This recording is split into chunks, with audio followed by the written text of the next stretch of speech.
ஸ்ரீரங்கம் கோவிலில் பரமபதவாசல் திறக்கப்பட்டிருக்கிறது. பல்லாண்டு பல்லாண்டு பல்லாயிரத்தாண்டு பல கோடி நூறாயிரம் மல்லாண்ட தின்தோள் மணிவண்ணா உன் செவ்வடி செவ்வி திருக்காப்பு என்று பரமபதவாசல் திறந்த பிறகு அந்த மணிவண்ணனை காண ஆர்வத்தோடு உள்ளே நுழைந்து கொண்டிருக்கிறார்கள் பக்தர்கள். சுமதி ஸ்ரீ, மார்கழியினுடைய சிறப்பு பல்வேறு விதமாக இருக்கிறதுன்னு சொல்லிக்கிட்டு இருந்தீங்க, தொடர்ந்து சொல்லுங்க. மார்கழி மாதம் அப்படின்னா அது பீடை மாதம் கிடையாது, பீடு மாதம். பீடுனா பெருமைன்னு அர்த்தம். கோயம்புத்தூர்ல பன்னிமடைன்னு ஒரு ஊர் இருக்கு தெரியுமா? அந்த ஊர் மக்கள்லாம் அம்மா எங்க ஊர் எதுன்னு கேட்டா சொல்றதுக்கே கஷ்டமா இருக்குமா அப்படிம்பாங்க. உண்மையாவே அதனுடைய பெயர் என்ன தெரியுமா? பன்னீர் மடை. பன்னீர் மடையை தான் காலப்போக்கில் இப்படி மாத்திட்டாங்க. அதே மாதிரிதான் மார்கழி மாதம் என்பது அந்த தங்கப்பள்ளியை காட்டிக் கொண்டிருக்கிறார்கள். ஸ்ரீரங்கம் போனால் இவற்றையெல்லாம் தரிசிக்க வேண்டும் என்று சில நியதிகள் உண்டு. அதை நம்முடைய புதிய தலைமுறை வாயிலாக அந்த தங்கப்பள்ளி தரிசனத்தை நாம் பார்த்து கொண்டிருக்கிறோம். அதுக்கு ஏதாவது பொருள் உண்டா? பொதுவாக நீங்க பெருமாள் கோயில காஞ்சிபுரத்துல நீங்க பார்க்க முடியும், அந்த இதை வச்சிருப்பாங்க. இதை பார்த்தால் நமக்கு நன்மை என்று சில விஷயங்கள் இருக்கிறது இல்லையா? அப்படி தங்கப்பள்ளி பார்த்துட்டீங்களாமாங்க. அதே மாதிரி திருப்பதிக்கு போனா அனந்தாழ்வான் கடப்பாறையை பார்க்கணும்.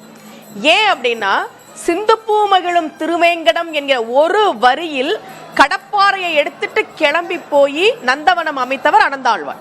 இன்னைக்கு திருப்பதியில இருக்கக்கூடிய ஒவ்வொரு நந்தவனமும் அவர் அமைத்தது. அங்க ஒரு கடப்பாறை வச்சிருப்பாங்க. நீ பெருமாளை பார்க்க போறீன்னா கடப்பாறையும் சேர்த்து பாரு அப்படின்னு சொல்லுவாங்க. அப்படி தங்கப்பள்ளி தரிசனம் என்பது மிக முக்கியமாக சொல்லப்படுகிறது. அதை புதிய தலைமுறை வாயிலாக நாம் பார்த்ததிலே மகிழ்ச்சி. மார்கழி என்பது பீடு மாதம், அதை பீடை மாதம்னு மாத்திட்டாங்க.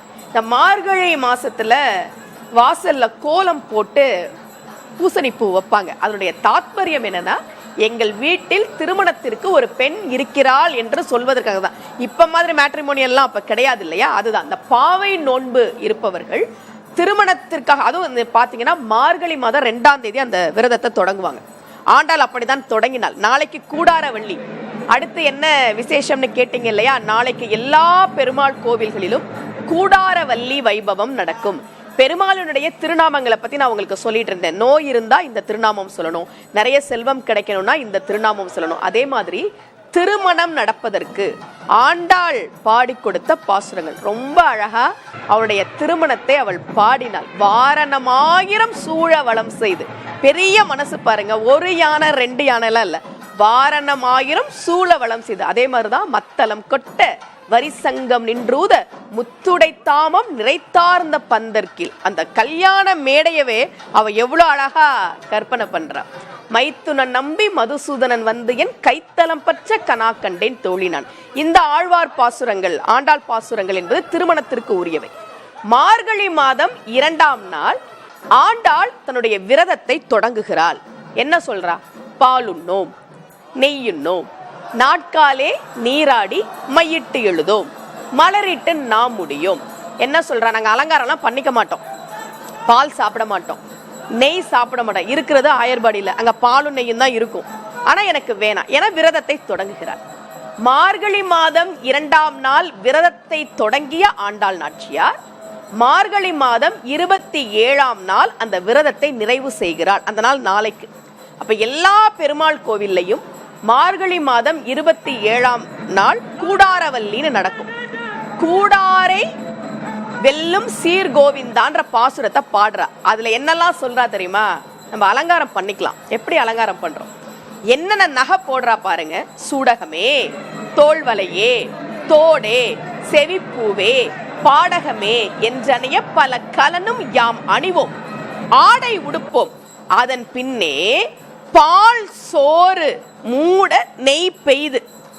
பால் சோறுல நெய்யெல்லாம் நம்ம 1 ஸ்பூன் 2 ஸ்பூன் தானே விடுவோம். அப்படிலாம் நெய் பெய்து, மழையை தான் நம்ம பெய்யறதுன்னு சொல்லுவோம். அந்த மாதிரி நெய் விட்டு ஃபர்ஸ்ட் பால் உண்ணோம் நெய் உண்ணோம்னு சொன்னா திருப்பாவை 2வது பாசுரத்துல விரதத்தை தொடங்கும் போது.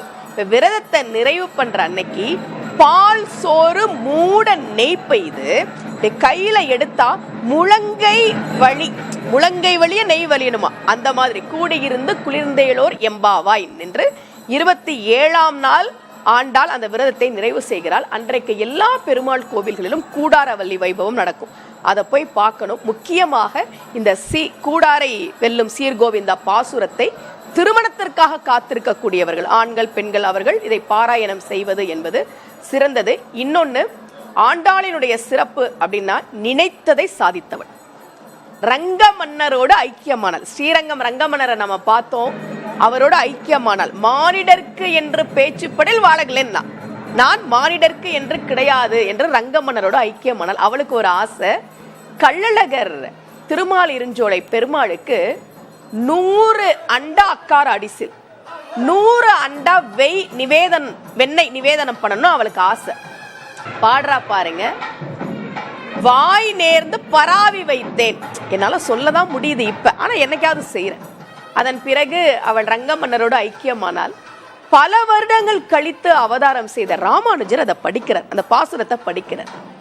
100 தடா அக்கார அடிசில் 100 தடா வெண்ணெய் திருமால் இருஞ்சோலை பெருமாளுக்கு கொடுக்கணும்னு ஆண்டாள் ஆசைப்பட்டாலே அதை நாம நிறைவேற்றி வைப்போம் என்று அவர் அதை நிறைவேற்றுகிறார். அப்போது ஆண்டாள் எதிர்கொண்டு காலத்தால் பிற்பட்ட ராமானுஜரை அண்ணா வருக, கோயில் அண்ணன் வருக என்று அழைத்ததாக அந்த கோவிலினுடைய தல வரலாறு சொல்கிறது.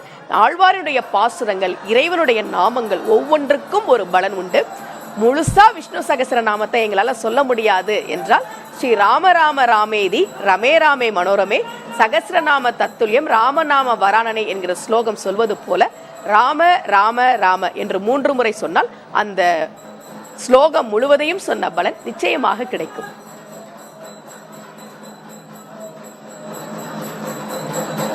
ஸ்ரீரங்கத்துல நம்பெருமாள் அந்த சொர்க்கவாசல் கதவு திறக்கிற வரைக்கும் மெதுவா வருவார். இந்த சொர்க்கவாசல் திறந்த பிறகு நீங்க பாத்தீங்கன்னா ரொம்ப வேகமா வருவார். இதுக்கு சிம்மகதின்னு பேரு.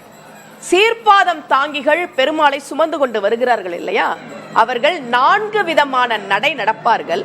அவருக்கு பேரே சதுர்கதி பெருமாள்னு பேரு. இந்த சொர்க்கவாசல் திறக்கிற வரைக்கும் பெருமாள் அப்படி பொறுமையா ஒவ்வொரு அடியா எடுத்து வைப்பார். கதவு திறந்த பிறகு குகையிலிருந்து சிங்கம் வெளியே வந்தால் அது எப்படி ஒரு கர்ஜனையோடு வெளியே வருமோ அப்படி நடப்பார். அதற்கு சிம்மகதி என்று பெயர். அதன் பிறகு திரும்பி பிரகாரத்தில் நடக்கிற போது சர்வம் புற்றுக்குள் போனால் எப்படி இருக்குமோ, எப்படி ஒரு சர்வம் நெளிஞ்சு புற்றுக்குள்ள போகுமோ அது போல நடப்பார். அதற்கு சர்வகதி என்று பெயர். ஒரு இடத்திலே அவர் படியிலே ஏறுவார். அப்படி ஏறுகிற போது யானை ஏறுவது போல அந்த சீர்பாதம் தாங்கிகள் அவரை சுமப்பார்கள். அதற்கு கஜகதி என்று பெயர். திரும்பி வருகிற போது ஒய்யாரமாக நடப்பார். அதற்கு ரிஷபகதி என்று பெயர்.